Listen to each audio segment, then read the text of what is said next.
Hello and welcome to GameSat. Some franchises are known for being 3D, built with polygons and stuff.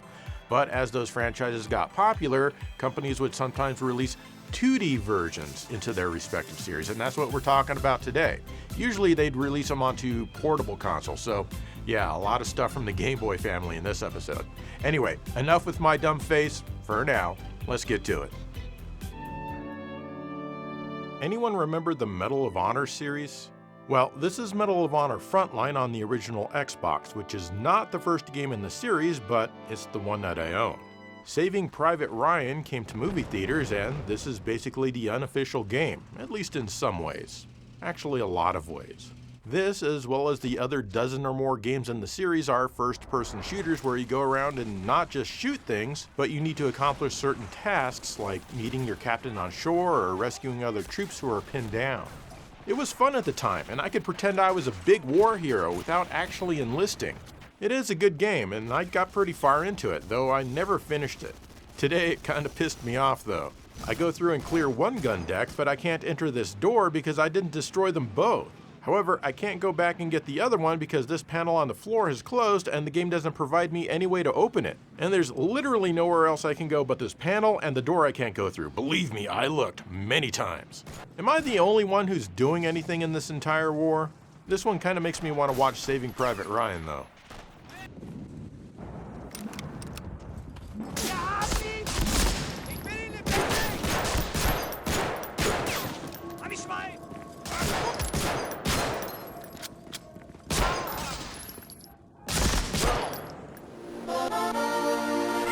If you don't like first-person shooters, you can always play Medal of Honor Infiltrator on your trusty Game Boy Advance.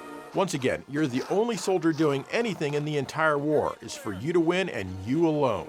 As you can see, it's an overhead 2D run and gun. Well, kinda. There is run and gun action, but the game wants you to do specific stuff, like accomplish objectives and whatnot. You run around and shoot with your primary weapon, which is your gun. You can switch to a secondary weapon by pressing the B button, which, for example, could be your grenades. You have a health counter which maxes out at 99, and you can take several hits before you die. There are plenty of health refills to find, and sometimes the enemies will drop a small one when they die. You also need to collect ammo, which is scattered about. In some structures, you'll be able to switch weapons, but you can only ever have a primary and a secondary. You can't carry a ton of different weapons like you can in the 3D games.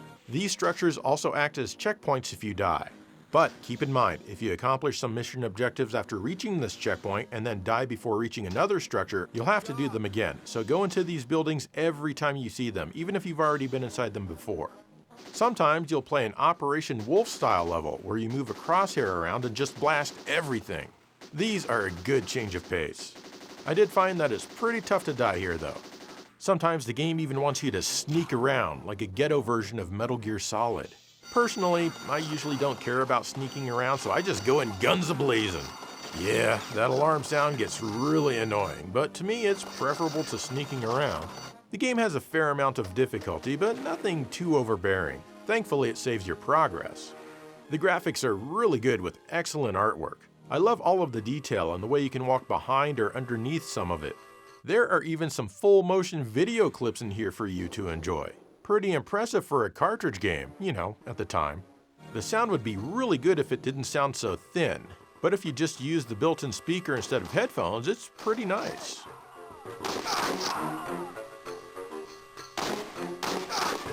There was also an earlier Medal of Honor game on the Game Boy Advance called Underground. However, this was a full-on first-person shooter in 3D, or, more or less 3D, so it doesn't really count for this episode. It's also not very exciting, but I figured I'd mention it. Anyway, since it's portable, Medal of Honor Infiltrator is a great game to play while you're deployed, just after you finish up your latrine duty.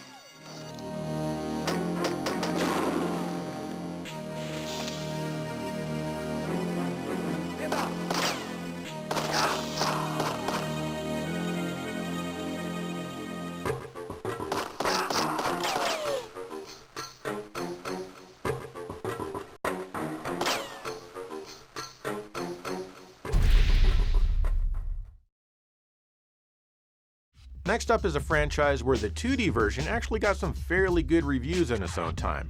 I mean, yeah, it looks great, and it sounds great, but did any of these magazines and websites actually play it? I'm not so sure. Yeah, they use the same engine as the 2D versions of Tony Hawk, but no. Anyway. Jet Grind Radio! Here's Jet Grind Radio from Sega on the Dreamcast. It's known as Jet Set Radio everywhere but North America, which honestly is a much better name. However, the name Jet Set was already trademarked by someone else here, and Sega couldn't resolve it before the game came out. Anyway, this is a game that's more known for its style than its substance. This is one of the earlier examples of the cel-shaded graphics technique. Not only that, but the music and the setting for this game are just awesome. The gameplay is really good as well, but not perfect. You skate around collecting spray cans and then you tag graffiti in certain places. This is where the game falls apart a little, at least for me. You often have to do these motions that you see on screen with the analog stick, and it doesn't always work very well. You can be doing everything correctly and it won't register for whatever reason. Other times it works just fine. Fortunately, the sequel got rid of this nonsense and is much better for it. You sometimes need to run from police and deal with rival gangs. This can also be a very silly game, and I love that. All in all, pretty damn cool for the year 2000.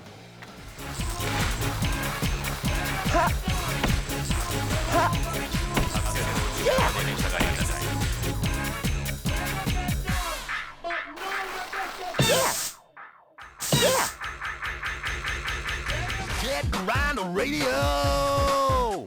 3 years later, we got Jet Grind Radio on the Game Boy Advance. It's developed by Vicarious Visions and published by THQ. It's interesting that it's called Jet Grind Radio again after Jet Set Radio Future had already been released on the Xbox. I guess the agreement they came to release that one expired or something. As you can see, it's now an isometric game. You use tank controls, and it is super incredibly mega awkward to control. I'm usually fine with games that use tank controls, but here it, for whatever reason, just does not work well at all. I simply could not get used to it no matter how hard I tried, and I did try. To make things worse, the jump and the spraying buttons are backwards. I don't know why developers do this sometimes, except that they probably don't play many, if any, games themselves. It's difficult to line yourself up to start tagging, as you need to hold down to stop moving. And then, you still have the ridiculous motions that you need to do while tagging, since this is based on the first game. Worst of all, I think, it can be difficult to tell what's on your level and what is above or below you, since they don't use very good shading here, so all of the different levels just blend into each other. This doesn't make for a fun time. The sound is really good though, I'll give it that. Unfortunately, the songs are short and repeat a lot, and there are fewer songs in here as well. It's also only in mono. It was excruciating to play this one for very long. It doesn't work well, and I just recommend avoiding it. Have you played it? Were you able to get used to it and actually maybe have a good time?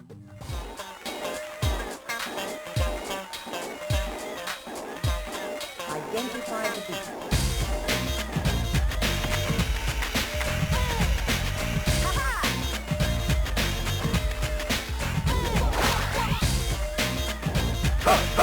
Identify the beat. Here's Tekken from Namco. This 3D fighting game franchise was introduced as Namco's answer to Sega's Virtua Fighter. This series has its fans and also its detractors. Probably more of the former though, since the series is still going strong today. At least as I make this episode it is. The gameplay is somewhat unique in that each limb has its own dedicated button. You block by holding away from your opponent, which I personally prefer over a block button. So far, there have been 8 main games and 2 tag tournament games, all in 3D. And although I'm certainly not an expert at them, I do enjoy them from time to time.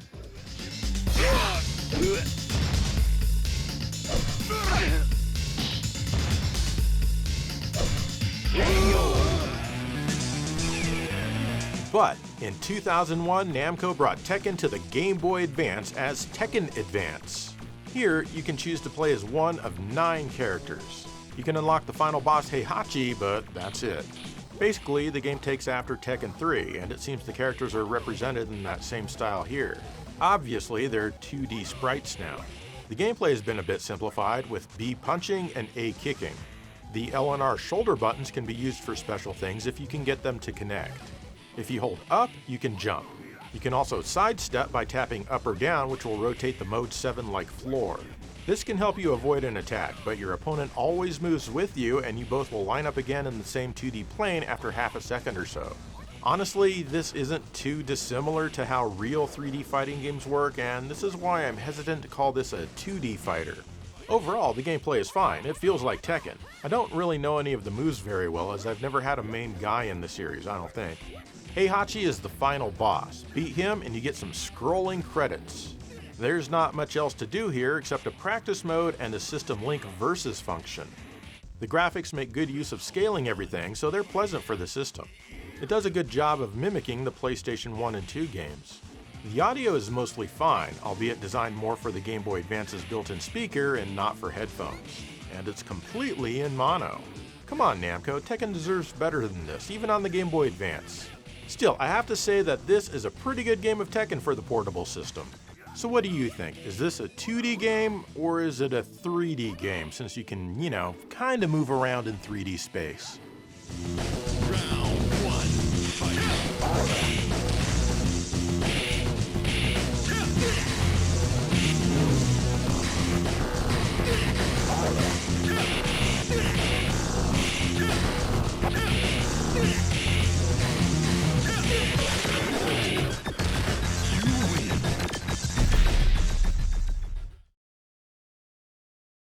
Next up is a series that repulsed me back in the day. I refused to even rent it.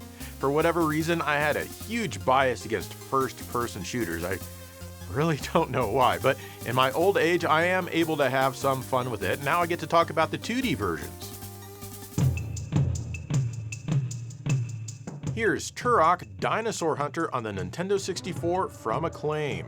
It came out in 1997. This is based on a comic book. In this game, you hunt dinosaurs. Die, you stupid dinosaur! Don't you know that you're supposed to be extinct? Earth is for humans, not dinosaurs! You had your chance! While you're at it, you'll kill a whole bunch of humans too, because why the hell not? The control is odd, especially if you're used to modern first-person shooters, but you can still adapt to it. This first game is also notorious for the amount of fog that it has. Needless to say though, that it was quite popular on the console in its time. In fact, it ended up having 4 different games released on the Nintendo 64 alone. They were all popular, but Part 3 was the least successful of the batch. I've got to be honest, I always dread having to play these games for an episode, but I usually end up having a good time when I do. Go figure.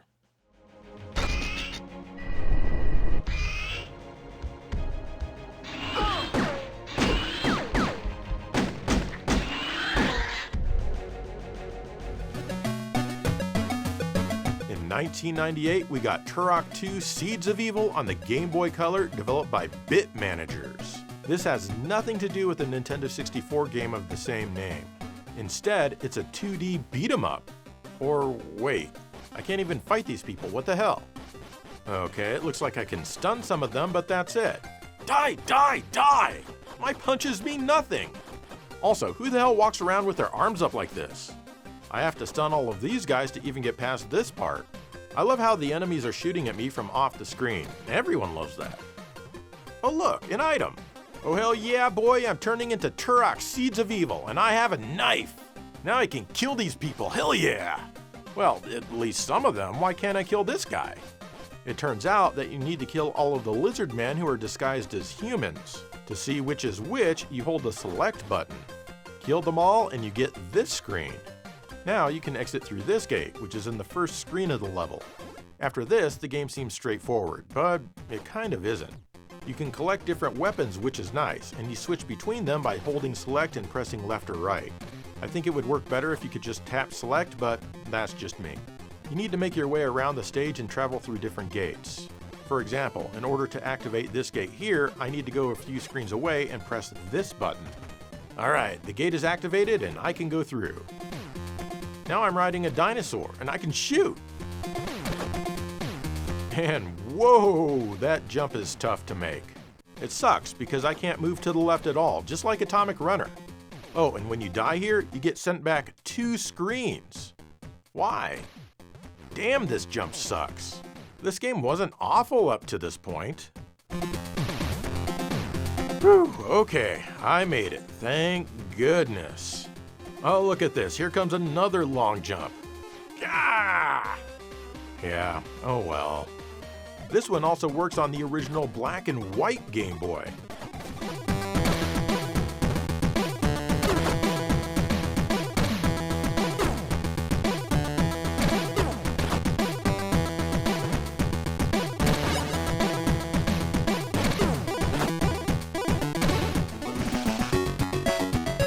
Then we got Turok Rage Wars in 1999, also on the Game Boy Color from the same developers. This also has nothing to do with the Nintendo 64 game of the same name. And oh man, this game is light years better. You start out as Turok and you don't have to go through any nonsense first. The game moves briskly and it feels great. You can face and attack in 8 directions. You can also jump, but you rarely need to. You can even cycle through the weapons with a tap of the select button, just like I suggested. The knife is a stronger weapon, and it'll take more shots to kill the same enemy with a gun or a bow and arrow. There's plenty of ammo refills to pick up along the way. I got up to this part and quickly died. Game over. But this game made me want to try again because I knew I could make it farther. And I did. This game keeps changing the scenes up a lot so that boredom never sets in. You even get a cool boss fight. Beat him and get a password, hell yeah. The graphics are all nice here, I love them. But the music, holy hell, this music has no business rocking the Game Boy Color this hard.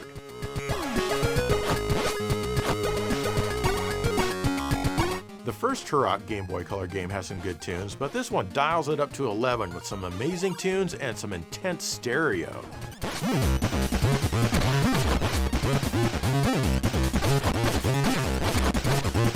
I don't know about you, but it makes me want to keep playing just to hear everything that's in the game. I mean, the great gameplay certainly helps a lot with that as well. Of course, I had to look up the composer, and it's Alberto Jose Gonzalez from Spain. He's one of the co-founders of Bit Managers, who developed these 2D games on the Game Boy Color. He also co-founded Abalite Barcelona, which is what he does these days. I wholeheartedly recommend this game. It's awesome.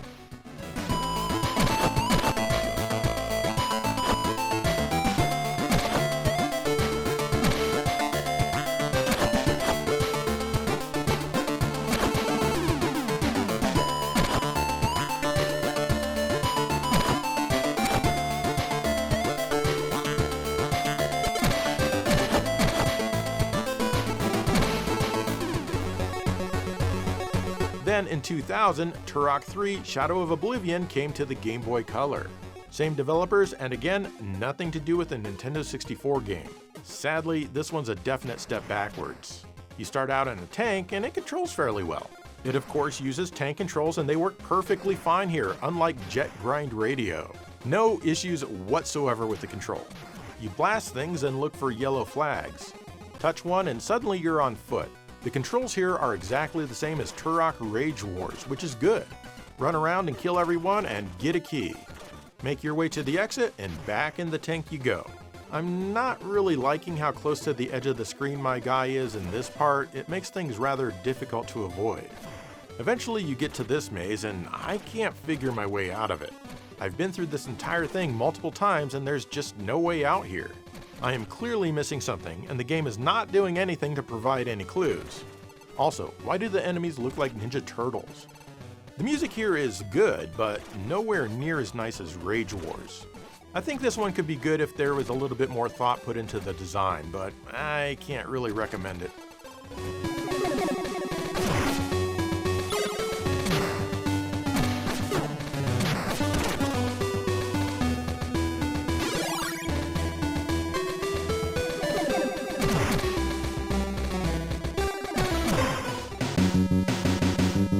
In 2002, Turok Evolution came out for the modern platforms, and the Game Boy Advance here even got a version. This one was developed by RFX Interactive.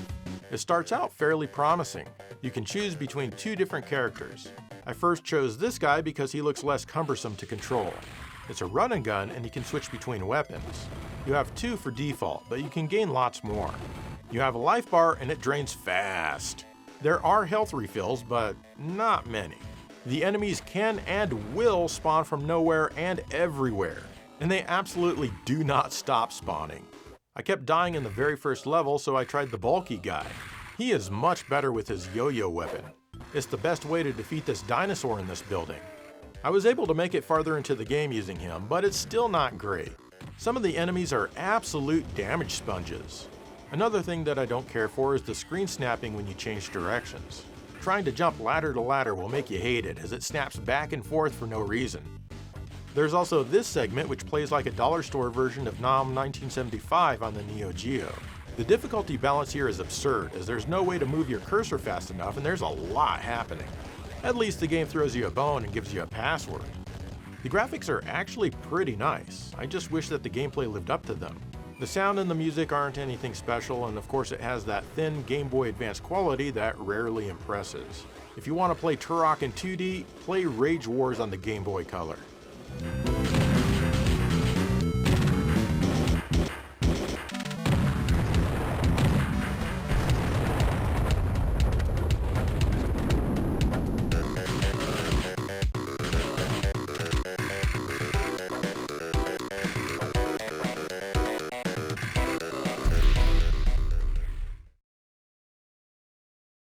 Alright, I've got 2 more franchises to show you before I leave you alone and let you get on with your life. Actually, I just thought of a joke that I could make about this next game, something about an end zone, you know, like an end zone in football. It's just too dumb, so let's just get on with it. It's Zone of the Enders from Konami on the PlayStation 2. This is an excellent game where you play as a kid who controls a mech called Jehudi. The gist of it is that you fly around in a 3D space and you can shoot enemies from a distance or melee attack them hack and slash style up close. You even have a homing attack. You often need to get some data or an item in a stage to help progress the story along. And since this is a game by Hideo Kojima, you know there's going to be lots and lots of story. There's definitely some repetition to this game, but it remains fun. I just wish there were a bit more variety. It had a sequel also on the PS2 called Second Runner. I feel that this one is a much better game. You still control Jehudi, but there's not a kid piloting it this time. The main reason that this one is better is because the missions are a lot more interesting and varied. It is still pretty wacky though. All in all, these are 2 really cool and mostly action-packed games. Well, at least the second one.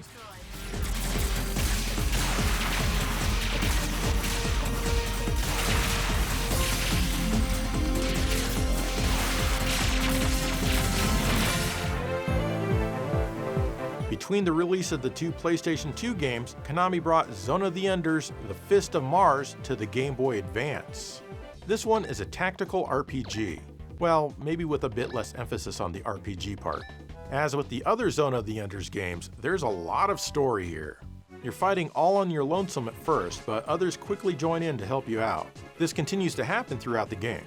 So, like in any turn-based strategy game, you move your piece. If it's within range, you can attack an enemy. You then choose from a list of attacks that you can do at that range. Then, here's the unique part. You need to center up the enemy as best you can. Just make sure to get at least part of your reticle on them. The closer you are to the glowing bullseye when you press the button, the more damage you'll do when you attack. On defense, you do pretty much the same thing. Basically, you want to keep their shots from touching your reticle. If you can do that, they'll attack, but you'll end up completely avoiding it. Usually this is pretty easy to do, but sometimes the quicker ones are going to get you. Between each stage, you spend a lot of time reading dialogue so that the characters can grow and that the story can advance. You also have access to your garage, where you can spend money to upgrade some stats. You can also adjust the balance of the various mechs. Graphically, it all looks quite pleasant. The manga-style artwork for the characters all look great. The music is really good as well, especially during the cutscenes. It can get a bit old during the action though. I had a good time with this one. I didn't want to stop playing. Definitely check it out if you like turn-based tactical games.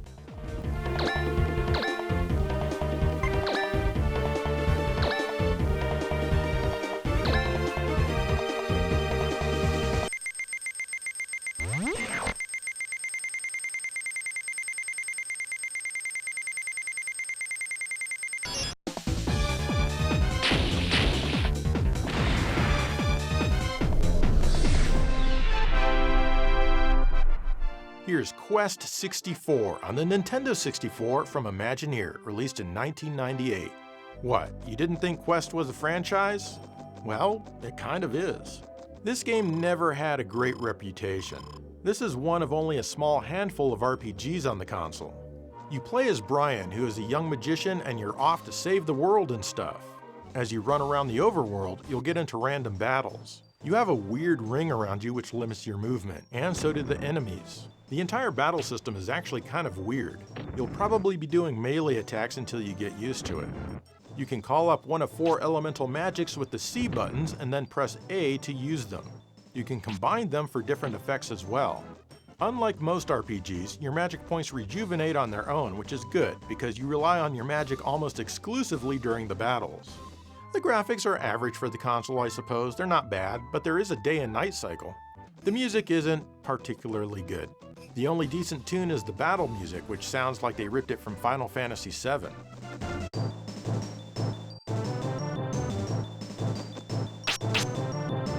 Still, I've got to admit that once you get used to the battle system, it can be kind of fun. Maybe give this game a chance if you haven't.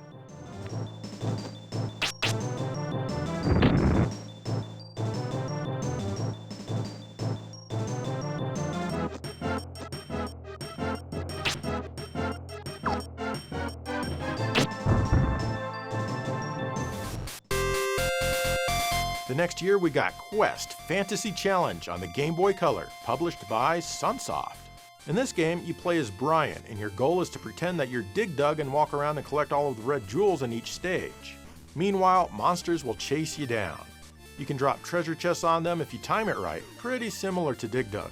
Some of the chests will give you an item to collect, like a power-up to move fast, points, or even a jewel which automatically completes the stage for you.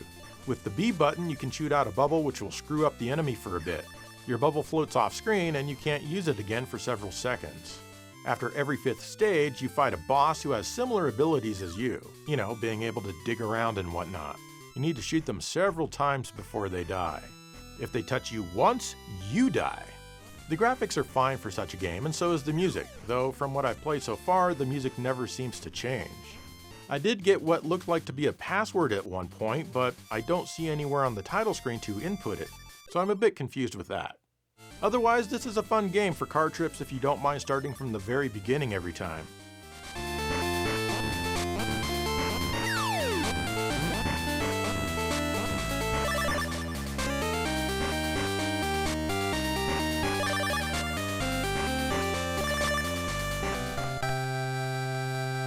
Not to be outdone, 2 years later we got Quest RPG Brian's Journey, also on the Game Boy Color and also published by Sunsoft. That's right, Quest RPG. There's nothing 64-bit about this game. Once again, you play as Brian. The story, places, names, and settings are all the same as the Nintendo 64 game. In fact, this is supposed to be an expanded version of that story. But what you need to know is that a girl has been kidnapped and you need to rescue her. This is a pretty old school RPG for the most part.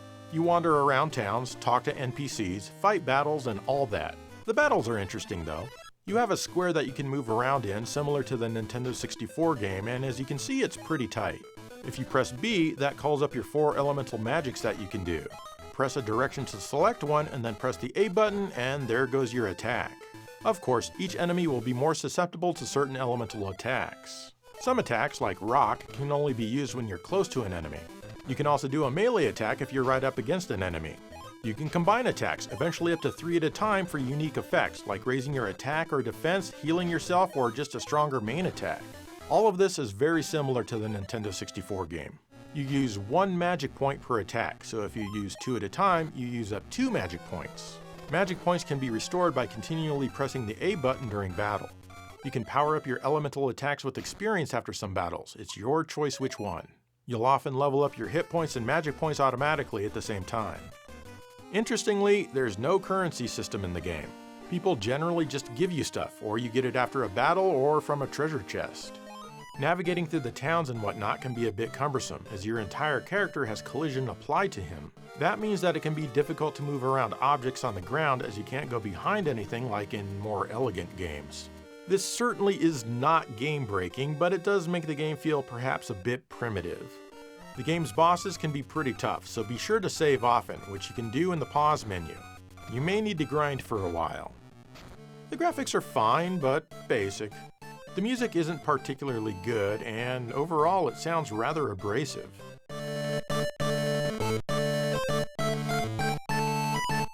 The difference in audio quality between this and Turok Rage Wars is night and day. Still, I kinda got into this one, so maybe give this one a go as well. Don't let the reputation of the Quest franchise dissuade you.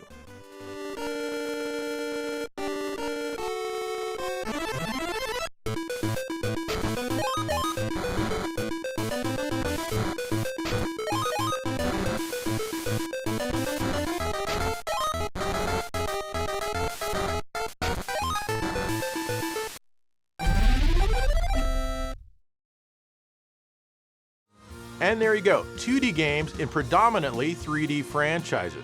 So what are some other 3D franchises that have at least one 2D game?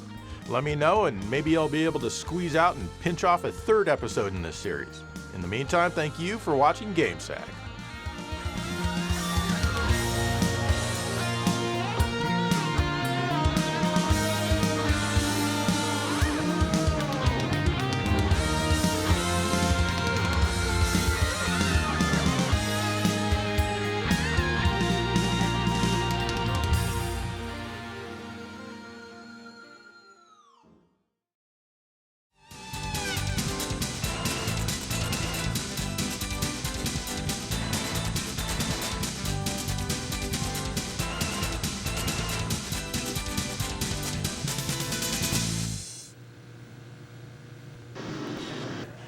The world is in a state of chaos. Therefore, I must conquer it. And there's no one who can stop me. Except me, evil one. Not you. Yes, it is me. And I cannot let you conquer the world. Yeah, we'll just see about that. Yeah, we will see about that. First, you die.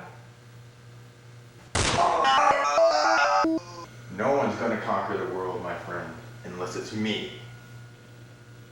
And it will be.